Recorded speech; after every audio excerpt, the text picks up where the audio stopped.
अपनी बेटी का तमाशा बनते देख दुर्गा देवी गुस्से से लाल हो गई। एक माँ का धैर्य जब टूटता है तो उसके प्यार के पीछे कैसी आग भड़क उठती है, वो आग जो अपनी संतान के लिए दुनिया से लड़ सकती है। आज की कहानी भी कुछ ऐसी ही है, दुर्गा देवी की, जो अपनी बेटी का अपमान होते देख खुद तूफान बन जाती है। सुबह का वक्त था, घर में नाश्ते की महक फैली हुई थी, लेकिन उस महक के बीच जहर घुल रहा था। टेबल पर बैठी थी बुआ जी और चाची जी, और निशाने पर थी दुर्गा देवी की बेटी।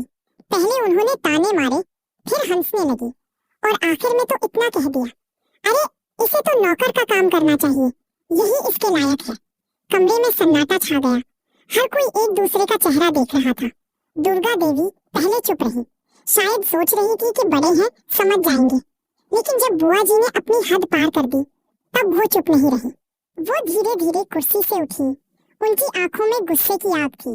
सारे घर वाले थम गए जब उन्होंने बुआ जी की ओर उंगली उठाई और कहा, आपकी हिम्मत भी कैसे हुई मेरी बेटी के बारे में अनाप शनाप बोलने की? क्या आपको लगता है कि इस घर में कोई भी मेरी बेटी को नीचा दिखा सकता है? कमरा सन्नाटे में डूब गया।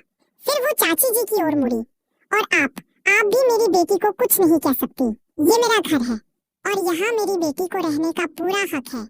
वो जब चाहे जितना चाहे यहाँ रहेगी, क्योंकि ये उसका भी घर है। उनकी आवाज में सिर्फ गुस्सा नहीं था, उसमें एक माँ की ताकत थी। बेटी की आंखों में आंसू थे, लेकिन आज वो आंसू दर्द के नहीं, गर्व के थे। दुर्गा देवी ने गुस्से के बीच उसे पास खींचा, गले से लगाया और बोली, अब कोई तुम्हें कुछ नहीं कहेगा, तुम मेरे साथ रहोगी मेरे कमरे में। अब कोई तुम्हें ताने नहीं मारेगा, क्योंकि मैं तुम्हारी माँ हूँ और तुम्हारे लिए पूरी दुनिया से लड़ जाऊंगी। ये सुनकर आहाना के चेहरे पर एक हल्की मुस्कान आ गई। उसे लगा कि आखिरकार दुर्गा देवी ने वो कदम उठा लिया जिसका सबको इंतजार था, अपनी बेटी के हक के लिए खड़ा होना। घर के बाकी लोग सन्न थे। बुआ जी और चाची जी के चेहरे पर झटका साफ दिख रहा था।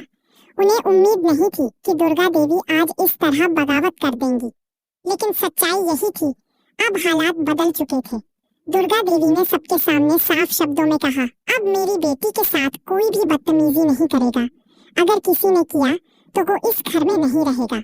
बुआ जी बिना कुछ कहे वहां से उठी और गुस्से में अपने कमरे की ओर चली गई, लेकिन जाते जाते उनके चेहरे पर एक खतरनाक भाव था, क्योंकि उन्हें पता था अगर दुर्गा देवी की बेटी इस घर में रह गई तो उनकी साजिशें कभी पूरी नहीं होंगी।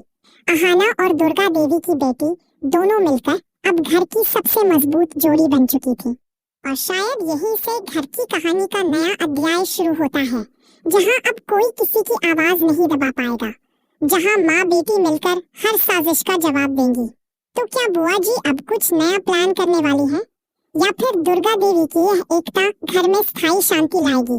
जानने के लिए बने रहिए हमारे साथ। अगर आज की कहानी ने आपका दिल छू लिया तो बस लिखिए respect for Aahana, Mili and Durga Devi. अगर आपको भी लगता है कि आहाना जैसी बहू हर घर में होनी चाहिए तो लिखिए सैल्यूट टू आहाना।